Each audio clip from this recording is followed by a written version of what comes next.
ప్రార్థన చేసుకుందాం.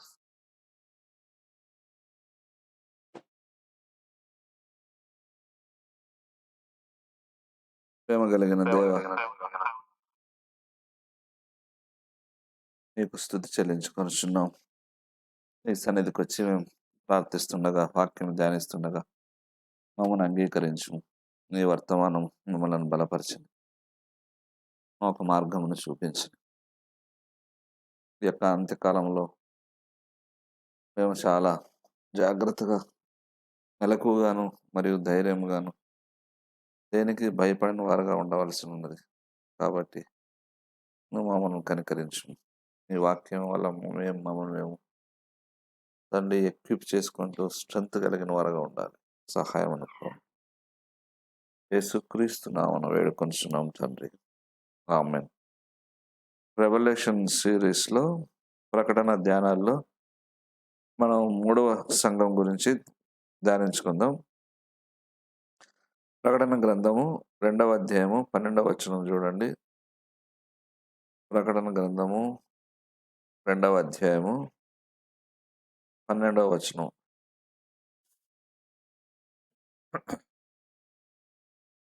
పెరగంలో ఉన్న సంఘపు దూతకి ఇలాగ వ్రాయము, వాడి అయిన 2 అంచెలు గల ఖడ్గం గలవాడు చెప్పు సంగతులు ఏమనగా, సాతాను సింహాసనం ఉన్న స్థలంలో నీవు కాపురం ఉన్నావని నేను ఎరుగుదును. మరియు సాతాను కాపురం ఉన్న స్థలంలో నా యందు విశ్వాసి ఉండి నన్ను గూర్చి సాక్షిన అంతిపై అనువాడు మీ మధ్యన చంపబడిన దినవల్లో నీవు నా నామం గట్టిగా చేపట్టి నా యందల విశ్వాసం విసర్జింపలేదని నేను ఎరుగుదును. అయినను నేను నీ మీద కొన్ని తప్పిదములు మోపవలసి ఉన్నది. అవేవనగా విగ్రహములకు బలి ఇచ్చిన వాటిని తిననట్లును, జారత్వం చేయనట్లును ఇశ్రాయేలీయులకు ఉరియొడ్డుమని బాలాకునకు నేర్పిన బిలాం బోధన అనుసరించి వారు నీలో ఉన్నారు. అటువలే నికొలాయితుల బోధన అనుసరించి వారును నీలో ఉన్నారు. కావున మారు మనసు పొందుము. లేని ఎడల నేను నీ యుద్ధకు వచ్చి నా నోట నుండి వచ్చి ఖడ్గం చేత వీరితో యుద్ధము చేయుదును. సంగములతో ఆత్మ చూపుచున్న మాట చెవిగలవాడు వినును గాక. జయించు వానికి మరుగై ఉన్న మన్నాను భుజింపనెత్తును, మరియు అతనికి తెల్లరాతినెత్తును. ఆ రాతి మీద చెక్కబడిన ఒక కొత్త పేరుండును, పొందిన వానికి గాని అది మరి ఎవరికి తెలియదు. ఇక్కడ మనం పెర్గమ సంఘం గురించి చూస్తున్నాము. స్మిర్నా చర్చ్ సంఘము, ఫిలదెల్ఫియా సంఘం, ఈ రెండింటిని మాత్రమే విమర్శించకుండా దేవుడు వదిలేశాడు. ఎందుకంటే వారి క్రియలు కరెక్ట్గా ఉన్నాయి. ఎఫెసు సంఘమేమో తన యొక్క మొదటి ప్రేమను వదిలేసింది. రెండోది స్ముర్నలో ఏమి దేవుడి యొక్క హెచ్చరికలు లేవు. మూడవది ఏమిటంటే, మూడవ సంఘం పెర్గమ సంఘం, పూర్తిగా అన్యుల పట్టణం ఇది. అయితే కొంచెం యూదుల సమూహం ఉన్నట్టుగా కూడా హిస్టరీ చెప్తుంది. చాలా సౌభాగ్యవంతమైన ప్రాస్పరస్ సిటీ ఇది. ఇక్కడ పెర్గమను పాలించినటువంటి వాళ్ళు ఈ రోమా ప్రభుత్వాన్ని కింద జీవించడానికి ఒప్పుకున్నవారు. సో రోమన్ కాలనీ కింద, లేకపోతే రోమా అధికారం కింద ఇది ఉంటుంది. అంతేకాకుండా ఇక్కడ చక్రవర్తి యొక్క పూజ కూడా ఉంటుంది. చక్రవర్తిని దేవుడిగా, అంటే రోమా చక్రవర్తిని దేవుడిగా పూజించేదానికి ఫస్ట్ పర్మిషన్ ఇచ్చినారు. లేకపోతే ఇంప్లిమెంట్ చేసిన వాళ్ళు వీళ్ళే అనమాట. ఈ పట్టణానికి 3 ప్రాముఖ్యతలు ఉన్నాయి. పెర్గమ పట్టణానికి ఏమిటంటే, చాలా అన్య సంబంధమైన దేవతలకు సంబంధించినటువంటి గుడులు కానీ, లేకపోతే ఆరాధన కానీ ఉంది. ఒకటి, ఇక్కడ చుట్టుపక్కల ఉన్నటువంటి సిటీస్ కంటే ఇక్కడ చక్రవర్తి యొక్క ఆరాధన చాలా తీవ్రంగా జరుగుతుంది. అంటే చాలా భయభక్తులతో చేస్తారు. రెండవ కారణం, చాలా పెద్ద లైబ్రరీ ఉంది దీనికి. చాలా పెద్ద లైబ్రరీ. అలెగ్జాండ్రియాలో ఉన్న లైబ్రరీ తర్వాత నెక్స్ట్ అతిపెద్ద లైబ్రరీ, పుస్తకాల లైబ్రరీ పెర్గమ సిటీలోనే ఉంది. తర్వాత అక్కడ పార్చ్మెంట్ అని ఈ రాయటానికి ఉపయోగించే చిన్న చిన్న పేపర్ లాంటివి, తాళపత్ర గ్రంథాలు అనవచ్చేమో, అలాంటి కాగితాలు అనవచ్చు. దాని ఇండస్ట్రీ ఉందన్నమాట. అక్కడ అది ఉత్పత్తి చేస్తాయి. చక్రవర్తి ఆరాధనకు ఫేమస్, వర్షిప్కి. రెండవది పెద్ద యూనివర్సిటీ లైబ్రరీ ఉంది. తర్వాత ఈ పార్చ్మెంట్స్ అనేటువంటి వీళ్ళు ప్రొడ్యూస్ చేస్తారు. ఈ మూడిటికి సిటీ ఫేమస్. అయితే పెర్గమ సంఘం పరిస్థితి ఏందంటే, ఇక్కడున్నటువంటి సంఘం యొక్క పరిస్థితి విగ్రహారాధన, తర్వాత అపవిత్రత సంఘంలోకి చొచ్చుకొనొచ్చాయి. అయితే ఇక్కడ 2 విషయాలు చూడాలి మనం. ఏమిట్రా అంటే, ఇప్పుడు ప్రస్తుతం మనం చూడవచ్చు ఈ పదాల్ని. అంటే ఆది సంఘం నుంచే ఉన్నవి. సింక్రెటిజం, పర్మిసివ్‌నెస్ అని 2 ఉంటాయి. సింక్రెటిజం అంటే ఏకీకరణవాదం అంటారు. ఏకీకరణవాదం అంటే సింక్రెటిజం అంటే రకరకాల ఆచారాలు, పద్ధతులు, నమ్మకాలు, మత సంబంధమైనవి, సాంస్కృతికమైనవి, ఫిలాసఫీకి సంబంధించినవి అన్నీ ఒక తాటి కిందకి తీసుకురావడం, లేక ఒక దాంట్లో కలిపేయటం. క్రైస్తవులున్నారు. పెళ్లి చేసినప్పుడు నలుగెందుకు పెడతారో చెప్పండి? అదే సింక్రెటిజం. ఏకీకరణవాదం. బయట దాన్ని తీసుకొచ్చి మన దాంట్లో కలుపుకోవటం. మొన్న ఒక వివాహం జరిగింది. మా ఫ్రెండ్ చాలా ఖచ్చితమైన పాస్టర్. పిలిచారు ఆయనని. వెళ్ళాడు. మొదటి రోజు చాలా హంగామా చేసేసరికి, రెండో రోజు నేను పెళ్ళికి రా అని చెప్పేసి ఎళ్ళిపోయాడు. వేరే ఊరు నుంచి వచ్చి కూడా. ఆ రోజు మాత్రం అలా ప్రార్థన చేసి ఎళ్ళిపోయాడు. మీ ఇష్టం వచ్చినట్టు చేసుకోండి అని. అంటే రకరకాల ఆచారాలు, పద్ధతులు, సిద్ధాంతాలు, సంస్కృతి అంతా కలిపేయటం. ఇది ఒక ఒక కొమ్మ కిందకి దాన్ని తీసుకురావటం. ఇంకా రకరకాలుంటాయి పద్ధతులు. అవన్నీ అనవసరం చెప్పడం మీకు తెలుసు. ఒక మతం యొక్క పద్ధతులు ఇంకొక మతంలో కలిపేసుకోవటమే. దీనివల్ల ఏం జరుగుతుంది? ఏ మతానికి కూడా సైద్ధాంతికమైన లేకపోతే ప్రాథమికమైనటువంటి స్వరూపం ఉండదు. చేంజ్ అయిపోతది. క్రిస్టియానిటీ ఏమిటి? ప్రత్యేకమైనది. ఇంకొక మతం ఆచారాలు తెచ్చి దీంట్లో కలిపితే తీసుకొచ్చిన ఆ మతం యొక్క ఆచారం పోతుంది. క్రైస్తవం ఆచారం పోతుంది. అంటే ఫండమెంటల్ చేంజెస్ అనేవి వస్తాయి ప్రాథమికంగా. ప్రత్యేకత క్రైస్తవ్యం. ఆ ప్రత్యేకత పోగొట్టుకుంటది. ఇది సింక్రెటిజం అంటే ఏకీకరణవాదం. రెండవది పర్మిసివ్‌నెస్ అంటే సహించడం, టాలరెన్స్. అన్ని మతములు ఒకటే. సమస్యలు కావు. పెర్గమ సంఘంలో ఈ 2 పాపాలున్నాయి. ఇదే 2 పాపాలు ప్రస్తుతం ప్రపంచంలో అన్ని చర్చెస్‌లో గూడా ఉంటాయి. అందుకే సేవ చేసేటువంటి సేవకులు బలహీనమైపోవడానికి కారణం ఏమిటంటే, ఇలా హెచ్చరిస్తే మానేస్తారు అన్నదొకటి. లేకపోతే వారు హర్ట్ అయిపోయి బాధపడతారేమో అన్నది రెండోది. 2 తప్పే. మానేస్తే నష్టం లేదు. బాధపడినా నష్టం లేదు. ఎందుకు చెప్తానంటే తర్వాత మీకు తెలుస్తది లాస్ట్‌లో. మనం ఈ పద్ధతులు, ఆచారాలు చేయడానికి అవకాశం ఉన్నప్పటికీ కూడా మనం వీటిని ఆచరిస్తాం. మొన్న ఒక చావుకు వెళ్ళాను. బాగా దగ్గర బంధువులు వాళ్ళు. అక్కడ డెడ్ బాడీని పెట్టి ఆయనొచ్చి అనౌన్స్ చేసినాడు. 11వ తేదీ ఖచ్చితంగా 4వ తేదో, 3వ తేదో పడుతుందండి. అందరూ రావాలమ్మా అని అందరిని పెద్ద గట్టిగా అరిసి చెప్తున్నాడనమాట. ఎవరో ఊరుకుండకుండా ఎందుకు 11వ తేదీ అన్నారు. ఏదో పెద్దలు పెట్టారు. మనం చేద్దామని చెప్పి వెళ్ళిపోయాడు అంత తప్పించుకొని. సింక్రెటిజం ఇలాగుంటది.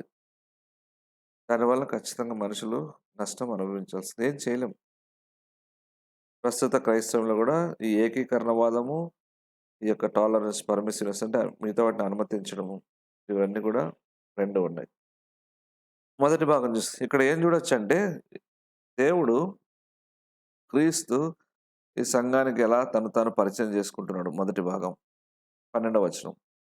13వ వచనం, 2వ అధ్యాయం 13వ వచనంలో వారిని హ్మ్, స్థితి చెప్తున్నాడు. అంటే స్థితి అనడం కంటే వారిని ప్రశంసిస్తున్నాడు దేవుడు. 14వ వచనంలో గద్దిస్తూ ఉన్నాడు. ఎందుకు? తప్పుడు బోధలున్నాయని. 16వ వచనంలో సలహా ఇస్తున్నాడు మారాలని. 17వ వచనంలో అలాగ నువ్వు మారి జయిస్తే వచ్చేటువంటి ప్రతిఫలం గురించి చెప్తున్నాడు. సో, ఇలాగా 5 పార్ట్స్‌గా డివైడ్ అయింది ఈ ప్యాసేజ్ ఈ సంఘం. మొదటిది క్రీస్తు ఎలా తను పరిచయం చేసుకున్నాడో చూద్దాం. ఎలా ఇంట్రొడ్యూస్ చేసుకున్నాడంటే, పెరగంలో ఉన్న సంఘపు దూతకి ఇలాగ వ్రాయము, వాడి అయిన రెండంచులు గల ఖడ్గం గలవాడు చెప్పు సంగతులేవనగా. వాడి అయిన రెండంచులు గల ఖడ్గం గలవాడు. బాగా గమనిస్తే సంఘాల్లో ఒక్కొక్క సంఘానికి ఒక రకమైన ఇంట్రొడక్షన్ ఇచ్చాడు దేవుడు. తను తాను పరిచయం చేసుకునేది ఒక్కొక్క సంఘంలో ఒక్కొక్క రకంగా మాట్లాడాడు. మీరు చూసుకోండి ఎఫ్ఎస్‌సికి ఒక రకంగా మాట్లాడాడు. స్ముర్నకు ఇలాగ ఒక్కొక్క దానికి ఒక విధంగా చెప్పుకోడు. స్ముర్నలో ఏముండవు. చెప్పుకుంటూ వచ్చాడు. ఇక్కడి వాళ్ళకి మాత్రం పెర్గమ సంఘానికి వాడి అయిన రెండంచులు గల ఖడ్గం గలవాడు చెప్పు సంగతులేమనగా. ఎందుకు ఇంత డిఫరెంట్‌గా చెప్తున్నాడు? రోమా సంస్కృతిలో కత్తి లేక ఖడ్గం అంటే అధికారానికి, శక్తికి సూచన. పెర్గమ సంఘంకున్న ప్రత్యేకత ఏమిటంటే రోమా ప్రభుత్వం వారు వారికొక అధికారం ఇచ్చారు. క్యాపిటల్ పనిష్మెంట్ అంటే మరణ శిక్ష. అది విధించే అధికారం వాళ్ళకిచ్చారు. అందుకే యేసు ప్రభువును యెరూషలేములో పట్టుకొని చంపడానికి పోతే చంపడానికి అధికారం లేదు కాబట్టి యూదులు గవర్నర్ దగ్గరికి తీసుకొస్తే గవర్నరు మరణశిక్ష విధిస్తాడు. That is capital punishment. అలాంటి అధికారాన్ని యెరూషలేంకి ఇవ్వలేదు. పెర్గమ సంఘానికిచ్చారు. అంటే కత్తినిచ్చారు, ఖడ్గాన్నిచ్చారట. అంటే అధికారానికి, బలానికి సూచన. అది కూడా దానర్థం. తర్వాత పాత నిబంధనలో ఖడ్గం దేనికి సూచన ఉండే యుద్ధానికి, తీర్పుకు సూచన.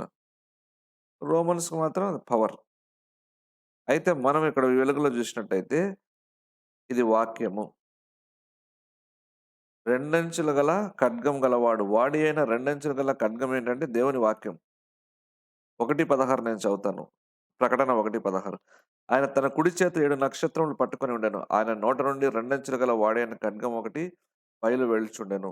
హెబ్రీ పత్రిక 4వ అధ్యాయము 12వ వచనం చదువుతాను. హెబ్రీ 4:12. ఎందుకనగా దేవుని వాక్యం సజీవమై, బలము గలదై, రెండంచులు గల ఎటువంటి ఖడ్గము కంటెను వాడిగా ఉండి, ప్రాణాత్మలను, కీళ్లను, మూలుగును విభజించినంత మటుకు దూరుచు, హృదయం యొక్క తలంపులను, ఆలోచనను శోధించును. ఇక్కడ వాక్యమే వాడి అయిన ఖడ్గము. ఎఫ్ఎస్‌సి పత్రిక 6:17 కూడా చూడండి. ఎఫ్ఎస్‌సి పత్రిక 6:17. ఎఫ్ఎస్‌సి పత్రిక 6:17. మరియు రక్షణ అను శిరస్త్రాణమును దేవుని వాక్యమును ఆత్మ ఖడ్గమును ధరించుకొనుడి. దేవుని వాక్యం అనే ఖడ్గము. సో, దేవుడు ఈ యొక్క వాక్యం గురించి మాట్లాడుతున్నాడు. అంటే వాక్యం చేత నేను వస్తాను, నేను మీకు తీర్పు తీరుస్తాను అని. రెండవ అంశం ఈ పెర్గమ సంఘంలో 2వ అధ్యాయము 13వ వచనం. సాతాను సింహాసనం ఉన్న స్థలములో నీవు కాపురం ఉన్నావని నేను ఎరుగుదును. మరియు సాతాను కాపురం ఉన్న ఆ స్థలములో నా యందు విశ్వాసమయుండి నన్ను గూర్చి సాక్షిని అంతిపై అనువాడు మీ మధ్యన చంపబడిన దినములలో నీవు నా నామం గట్టిగా చేపట్టి నా యందలి విశ్వాసమును విసర్జింపలేదని నేను ఎరుగుదును. ఇక్కడ ఇంపార్టెంట్ విషయం ఏంటంటే సాతాను సింహాసనం ఉన్న స్థలము. 2 అర్థాలు వస్తాయి దానికి. సాతాను సింహాసనం. సాతాను యొక్క శక్తి, చెడు ప్రభావం మనుషుల మీద ఎక్కువగా ఉన్నప్పుడు అది సాతాను సింహాసనం అవ్వచ్చు. రెండవది సాతానే కూర్చొని రూల్ చేస్తున్నాడు. సాతానే కూర్చొని రూల్ చేస్తున్నాడు. ఇది దీని అర్థం. అయితే ఇంక కొంచెం డీప్‌గా చూసినట్టయితే సాతాను సింహాసనం అని ఈ యొక్క పట్టణం యొక్క చరిత్ర చూడాలి. ఎందుకంటే ఆ దేవుడు వారిన పేర్లకు, పట్టణం యొక్క చరిత్రకు చాలా లింక్ ఉంటది. ఒక పెద్ద కొండ మీద వీళ్ళేం చేశారంటే జ్యూస్ అనేటువంటి గ్రీకు దేవత జెడ్‌ఈ-యూఎస్ పెద్ద బలిపీఠం కట్టారు. అది ఎలాగుంటదంటే ఒక సింహాసనం స్థాయిలో ఉంటుంది. 120 అడుగుల వెడల్పు, 120 అడుగుల ఎత్తు. ఇలాగుంటది. అక్కడ ఇంకొక దేవత ఉంది. ఆ పేర్లు పలకడం కూడా కష్టం. ఆక్లెపియాసో, ఆక్లెపయాసో అంటారు. అంటే స్వస్థపరిచేటువంటి దేవుడంట. God of healing. పాము ఆకారం ఉంటది. అందుకే ఇప్పుడు మెడికల్ సింబల్ ఏంది? పాము ఉంటది చూసారా? డాక్టర్స్ పామునేసుకుంటారు మెడికల్ సింబల్. ఆ చెత్త ఎక్కడి నుండి వచ్చిందే. పెర్గమ సంఘంలో ఆక్లెపాయిస్ అనేటువంటి గాడ్ ఆఫ్ హీలింగ్ అది పాము మాదిరి పాము రూపంలో ఉంది. దాన్ని మెడికల్ సింబల్‌గా వాడతారు. ఇక్కడ స్పెషాలిటీ ఏమిటంటే ఇక్కడ స్వస్థత కొరకు అనేక మంది వస్తారు. ఇక్కడ ఈ విగ్రహారాధన ఉంది. ఈ స్వస్థపరచడానికి కొంతమంది డాక్టర్స్ అంటారు. వారిని పూజారులు అంటారో తెలీదు. మెడిసిన్, మూఢనమ్మకం 2 మిక్స్ అయ్యాయి ఇక్కడ. కొంతమంది ఏం చేస్తారంటే అక్కడ టెంపుల్ యొక్క పడుకుంటారు. వాళ్ళ మీద పాములు వెళ్తే వాళ్ళకు స్వస్థత వస్తది అని గూడా గుడి నమ్మకం ఉంది. కాబట్టి దీనిని బట్టి గూడా దిస్ ఈజ్ సేటన్స్ థ్రోన్ అంటారు. ఇంత బలమైనటువంటి విగ్రహ సంబంధమైన పూజలు అక్కడ ఉంటాయి కాబట్టి, ఆ పట్టణానికి సేతాన్‌కు పూర్తి అధికారం ఉన్నటువంటి ప్లేస్‌గా అది పరిగణించబడింది. అలాగే ఇక్కడ దేవుడు ఏమంటున్నాడంటే, "మరియు సాతాను కాపురమున్న ఆ స్థలములో నా యందు విశ్వాసయుండి నన్ను గూర్చి సాక్షి అయిన అంతిపై అనువాడు మీ మధ్యన చంపబడిన దినంలో నీవు నా నామం గట్టిగా చేపట్టి నా యందలి విశ్వాసమును విసర్జింపలేదని నేను ఎరుగుదును" అంటాడు. ఒక రచయిత ఏం రాస్తాడంటే, కేవలం ఒక హతసాక్షి యొక్క సంఘటనను బట్టి మాత్రమే సంఘము కట్టబడదు, బలపరచబడదు. మిగతా భాగాల్లో గూడా సంఘము స్ట్రాంగ్‌గా ఉండాలని. మాకు హతసాక్షి మాలో నుంచి మరణించాడు, వచ్చాడు అని అదొక్కదాన్ని పట్టుకొని ఊగిసలాడినంత మాత్రాన సంఘం బలపడదు అని ఆయన ఉద్దేశ్యం. చూడండి, హతసాక్షి అయినటువంటి వ్యక్తి వారి సంఘంలో ఉన్నప్పుడు వారు స్ట్రాంగ్‌గానే ఉన్నారు. వాళ్ళు పడిపోయిన విధానం చూసి చాలా వింతగా ఉంటది. 2 విషయాల్ని దేవుడు ఒక విషయాన్ని ఇక్కడ ప్రశంసిస్తున్నాడు. ఏమిటంటే, "నా నామమును గట్టిగా పట్టుకొంటివి. నా యందు విశ్వాసము నువ్వు విసర్జించలేదు" అని. అంటే క్రైస్తవులము అని చెప్పుకున్నారు. క్రీస్తునందు విశ్వాసము మీరు వదిలిపెట్టలేదు. ఈ 2 విషయాలను దేవుడు ప్రశంసిస్తున్నాడు. ఎగ్జాక్ట్‌గా మనకు గావాల్సింది అదే. పేతురుని ఏమన్నాడు చెప్పండి దేవుడు? పేతురుని జనులేమన్నారు? "నీవు కూడా గలిలయుడవే. క్రీస్తుతో కూడా నీవు కూడా ఉన్నావంటే" ఒట్టు పెట్టుకున్నాడు. కన్ఫెషన్ అనేటువంటిది లేదు. కానీ వీరు మరణమునకు భయపడకుండా తమ ఐడెంటిటీని మేము క్రైస్తవులమే. మీకు రిజర్వేషన్ మార్చుకుంటే ఉద్యోగాలు తీసేస్తాము. మీకు అది ఇవ్వము, బియ్యం ఇవ్వము, చక్కెర ఇవ్వము అని ఒకవేళ చెప్పినారనుకోండి. అమ్మ! మేము క్రైస్తవులం కాదు అని మనం ఒప్పుకుంటామో లేదో అప్పుడు తేలుతది. వీటన్నిటిని మన విధేయతను పరీక్షించేవాడు దేవుడు. ప్రపంచాన్ని పోషిస్తున్నది దేవుడు, రాజకీయ నాయకులు కాదు. కొద్ది కష్టాలు ఉండవచ్చేమో గానీ, కష్టాలు ఉన్నంత మాత్రాన సంతోషంగా ఉన్నవారు మనల్ని చూసి నవ్వుకుంటున్నంత మాత్రాన మనల్ని దేవుడు విడిచిపెట్టాడని గాదు, మనం ఓడిపోయామని గూడా కానే కాదు. అందుకే దేవుడు ప్రశంసించాల్సొచ్చింది. నీవు నా నామమును గట్టిగా పట్టుకు నేను క్రైస్తవుడను, క్రైస్తవురాలను అని ధైర్యంగా చెప్పుకున్నావు. విశ్వాసం ఎక్కడా వదులుకోలేదు. మరణం వచ్చినప్పటికి కూడా దేవుడు చూసుకుంటాడనేటువంటి నమ్మకము వారిలో ఉన్నది. అందుకే క్రైస్తవులు మరి ముఖ్యంగా ఇప్పటి క్రైస్తవులు, గతం పోయింది. ఇప్పటి క్రైస్తవులు చాలా ధైర్యంగా నేర్చుకోవాల్సుంటది. దేవుడిస్తాడు. పరిశుద్ధాత్మ ఇస్తాడు. ఆయన మీద ఆధారపడాల్సుంటుంది. ఒక మనిషి మరణం వారి మధ్య జరిగినప్పటికీ వారి విశ్వాసం బలహీనపడలేదు. కానీ అలాంటి వారు ఎలా ఓడిపోయారో చూడండి. మూడవ అంశం. 14వ వచనం. అయినను నేను నీ మీద కొన్ని తప్పిదములు మోపవలసి ఉన్నది. అవేవనగా విగ్రహములకు బలి ఇచ్చిన వాటిని తినునట్లును, జారత్వం చేయనట్లును ఇశ్రాయేలీయులకు ఉరియొడ్డుమని బాలాకునకు నేర్పిన బిలాము బోధన అనుసరించేవారు నీలో ఉన్నారు. చూసారా ఎలా అంత చిన్న విషయాల్లో ఓడిపోతామో. బయటికి ప్రాముఖ్యంగా కనిపించిన విషయాల్లో పాపం చేస్తాం. 2 విషయాలు ఇక్కడ. బిలాము బోధ ఉంది. నికొలాయితుల బోధ ఉంది. ఈ 2 బోధలను బట్టి దేవుడు గద్దిస్తున్నాడు. పెర్గమ సంఘం యొక్క బోధ పెర్గమ సంఘం యొక్క బలహీనత ఏమిటి? ఎఫెసు సంఘానికి పూర్తిగా ఆపోజిట్‌గా ఉంది. ఎఫెసు సంఘంలో తప్పుడు బోధనలను తరిమేశారు. వాక్యం వారికి తెలుసు. పౌలు వాళ్ళకు బోధించాడు. తిమోతి అక్కడ స్ట్రాంగ్‌గా ఉన్నాడు. కాబట్టి వాళ్ళకు వాక్యం బాగా తెలుసు కాబట్టి ఏది సరైన బోధ, ఏది సరైన బోధ కాదు అన్నది అర్థమైంది. కాబట్టి వారు తప్పుడు బోధకులను తరిమేశారు. పెర్గమ సంఘంలో ఆ స్థితి లేదు. వీరు తప్పుడు బోధలకు పడిపోయారు. పెర్గమ సంఘాన్ని రాజీ పడిన సంఘము లేక వరల్డ్లీ చర్చ్ అంటారు. లోక సంబంధమైన సంఘం అన్నమాట. లోక సంబంధమైన సంఘం వరల్డ్లీ చర్చ్ ఎట్లా ఉంటాయి చెప్పమంటారా? ఒక్క నిమిషం ఉండండి. వరల్డ్లీ చర్చ్ ఎలాగుంటుందంటే దాని యొక్క లక్షణాలు ఇలాగ రాసి ఉంచాడు ఒక పుస్తకంలో. కాబట్టి దీన్ని బట్టి మన సంఘం ఎలాంటిదో మనం అంచనా వేసుకుందాం. లోక సంబంధమైనటువంటి సంఘాల యొక్క పరిస్థితులు.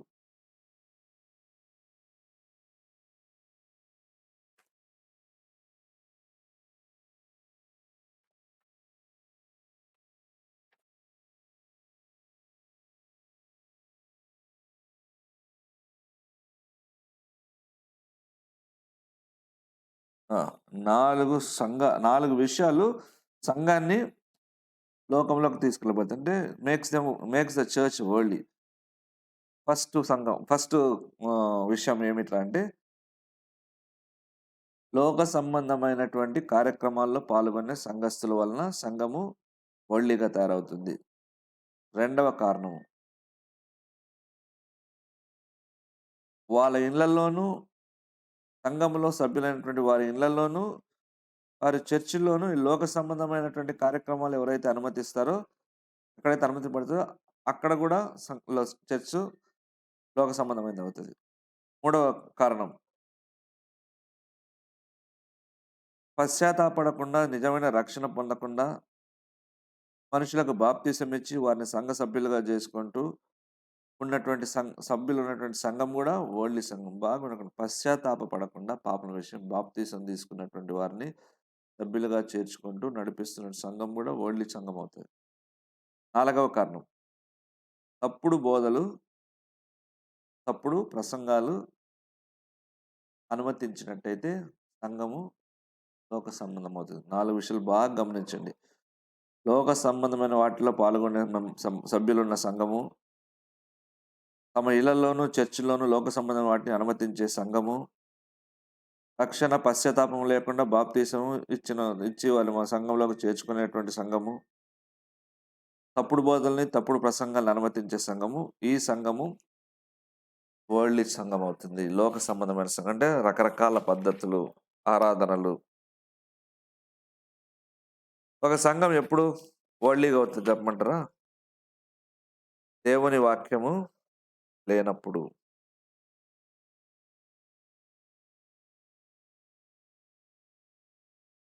దేవుని వాక్యం యొక్క లోటు. కాబట్టి చాలా జాగ్రత్తగా ఉండాల్సిన అవసరం ఉంది. వాక్యము సరిగ్గా బోధించని సంఘాలకు వెళ్ళే వారంతా కూడా లోకస్తులే. వాక్యం సరిగ్గా లేని ఏ సంఘమైనా సరే అది లోక సంబంధమైన సంఘమే, వరల్డ్‌లీ చర్చ్. కాబట్టి చాలా కష్టం. చర్చ్ చిన్నదా? పెద్దదా? కాదు క్వెషన్. చర్చ్ దేవునికి ఇష్టపూర్వకంగా ఉందా? లేదా? పెర్గమ సంఘంలో జరిగినది ఏమిట్రా అంటే, మారు మనసు పొంది రక్షణ పొందినటువంటి వారికి బాప్తిసం ఇచ్చినారు పెర్గమ సంఘంలో.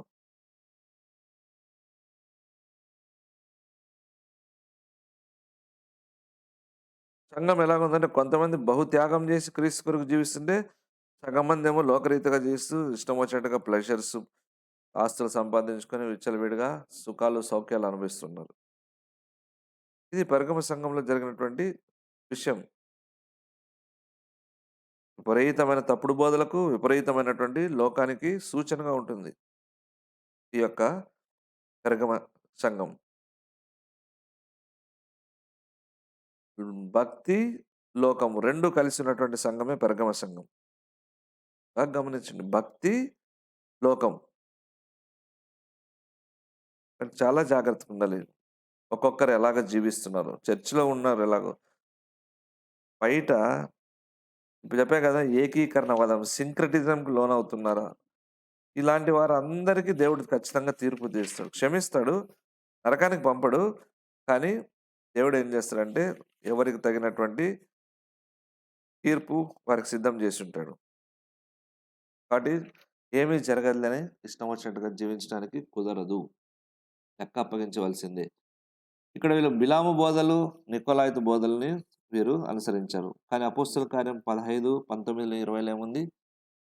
కాబట్టి అన్యజనుల నుండి దేవుని వైపు తిరుగుచున్న వారిని మనం కష్టపెట్టక, విగ్రహ సంబంధమైన అపవిత్రతను, జారత్వమును, గొంతు పిసికి చంపిన దాని రక్తమును విసర్జించుటకు పత్రిక రాసి పంపంటాడు. అంటే అపవిత్రత, జారత్వము, విగ్రహ సంబంధమైనటువంటి వీటిని టచ్ చేయకండి చాలు అనే యెరూషలేం కౌన్సిల్ ఒక తీర్మానం చేస్తే, దానికి వీరు వ్యతిరేకించి ఇష్టం వచ్చినట్టు చేస్తున్నారు. మరి నికొలాయితుల బోధ ఎలాగుంటది?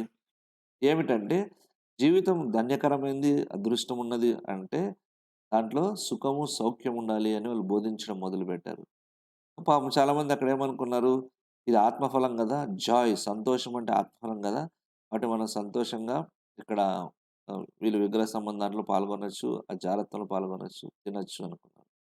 ఇలా ఎందుకు దీనికి ఈ ట్రాప్ మరణానికే భయపడని వాళ్ళు తప్పుడు బోధకు ఎలా పడిపోయారంటే, నా ఉద్దేశము అక్కడ ప్రతి సంవత్సరము చక్రవర్తి అగస్టస్ ఎవరో ఆయన పేరు గుర్తులేదు నాకు. ఆ చక్రవర్తికి పూజ చేయాల్సుంటది. సంవత్సరానికి ఎంపరర్ సీజర్ అన్నమాట. కైసరు. ఆ చక్రవర్తికి పూజ చేయాల్సుంటది. పూజ చేసిన తర్వాత పూజ చేసుకొని పోయాడు, ఆరాధించాడని సర్టిఫికేట్ గూడా ఇస్తారు. సర్టిఫికేట్ గూడా ఇస్తారు. అలా ఒప్పుకోనని వారికి మరణశిక్ష ఉంటది. కాబట్టి ఇవన్నీ చూసి ఎంతకాలం భరించి వాళ్ళ శ్రమ తట్టుకోలేక ఓకే అని ఆ బోధను అనుసరించి ఉండవచ్చు అని నా ఉద్దేశ్యం. చివరగా ఇంకో మాట అంటాడు. సలహా ఇస్తున్నాడు. 2:16 కావున మారుమనసు పొందుము. లేనియెడల నేను నీ యొద్దకు త్వరగా వచ్చి నా నోట నుండి వచ్చే ఖడ్గం చేత వీరితో యుద్ధం చేయుదును. ఎఫెసు, పెర్గమ, తియతైర, సార్దీసు, లవొదికయ ఈ 5 సంఘాలకు గూడా మారుమనసు పొందండి అంటాడు. ఎందుకంటే మీ క్రియలు నాకిష్టం లేదు. నాకు అసహ్యం అంటున్నాడు. పెర్గమ సంఘంలో ద్వేషిస్తున్నాడు. నాకు అసహ్యం ఇవన్నీ. కాబట్టి మీరు మారాల్సిందే. ఇంత స్ట్రాంగ్‌గా చెప్తున్నాడు. దేవుడు ఏమి అనుకోడులే అని అనుకుంటున్నారు. కాబట్టి మన పనులు ఇలాగ ఉన్నట్టయితే వీరి మాదిరే మనం ఉండం. వీళ్ళకి అవకాశం ఇస్తున్నాడు. ఖడ్గము చేత వీరితో యుద్ధం చేయుదునంటే, ఆ బోధలు అనుసరించే వారితో యుద్ధం చేస్తానంటున్నాడు దేవుడు. రిపెంట్. చర్చ్ కంప్లీట్‌గా పశ్చాత్తాపడాలి. అందుకే సంఘంలో మనం ఎందుకు సంఘస్థులు ఎవరు పాపం చేసినా అందరూ గూడా పశ్చాత్తాపడాల్సుంటది. ఆకాను పాపం చేసినందుకు యెహోషువ పెద్దలు తర్వాత వీళ్ళంతా ఇశ్రాయేల్ సమాజం ఏడుస్తూ వచ్చారు. ఇది బాధ్యత. వాళ్ళ కర్మ వాళ్ళు చేశారనుకున్నారు. వాళ్ళ కర్మ వాళ్ళెందుకు చేశారు? వాళ్ళకి విశ్వాసం లేక చేశారు ఒకటి. వాళ్ళకి ముందు నుంచి దేవుని భయం లేదు. నటిస్తూ సంఘంలో ప్రతి విధమైనటువంటి పద్ధతులు, ఆచారాలు, కర్మకాండలు చేశారు. వాళ్ళని బలపరచకపోయినందుకు, వాళ్ళు పాపం చేసినందుకు మనం పశ్చాత్తాపడాల్సింది. కావున మారుమనసు పొందుము. లేనేడల నేను త్వరగా వచ్చి యుద్ధం చేస్తున్నాడు. చివరగా దేవుడు ఏమని చెప్తున్నాడంటే, ప్రతిఫలం ఏం చెప్ ఏమ ఏమన్ ఏమనుందంటే 17వ వచనం. సంగములతో ఆత్మ చెప్పుచున్న మాట చెవి గలవాడు వినును గాక. జయించు వానికి మరుగైన మన్నాను భుజింపనెత్తును, మరియు అతనికి తెల్ల రాతినెత్తును. ఆ రాతి మీద చెక్కబడిన కొత్త పేరుండును. పొందిన వానికి తప్ప మరెవరికి అది తెలియదు. ఇక్కడ తెల్లరాయి అంటే దాని ఉద్దేశ్యము కోర్ట్స్‌లో అక్కడున్న కోర్టులో నల్లరాయి చూపిస్తే తీర్పంట. తెల్లరాయి చూపిస్తే విడుదల. అంటే నల్లరాయి అని చూస్తే దోషి మనిషి అని నిర్ధారణ చేస్తుంది. తెల్లరాయిని చూపిస్తే ఇతడు నిర్దోషి అని. తర్వాత ఈ దాచబడినట్టు మరుగైన మన్నా యేసు ఇశ్రాయేలీయులకు దేవుడు మన్నానిచ్చాడు. అలాగే మనకు దేవుడు వాగ్దానాలిచ్చాడు. ఆత్మీయ ఆహారం. ఆ వాగ్దానం. ఆత్మీయ ఆహారం దేవుడిస్తానన్నాడు. అది మారుమనసు పొందనటువంటి లోకం చూడలేదు. దేవుడు మాకు వాగ్దానం చేసాడు, మమ్మల్ని దీవిస్తాడు అంటే లోకానికి ఏం తెలుస్తది? ఈ ఆత్మీయ ఆహారం దీనివల్ల మేము బలం పొందుతున్నామంటే. వాళ్ళకి తెలీదు. కాబట్టి మరుగైన మన్నా ఇది. యేసు ప్రభువే ఆ మరుగై ఉన్నటువంటి మన్నా. కొత్త పేరు అంటున్నాడు. అంటే ప్రతి ఒక్క వ్యక్తికి యేసుని నమ్మిన ప్రతి ఒక్క వ్యక్తి దేవుడిచ్చేటువంటి వ్యక్తిగత వర్తమానం. నిత్య మహిమలోకి మనం వెళ్ళడానికి అదొక ఆధిక్యత. అది పొందినటువంటి వ్యక్తికి మాత్రమే తెలుస్తుంది. సో, ఇవన్నీ ప్రతిఫలంగా ఉంటాయి అన్నటువంటి దాన్ని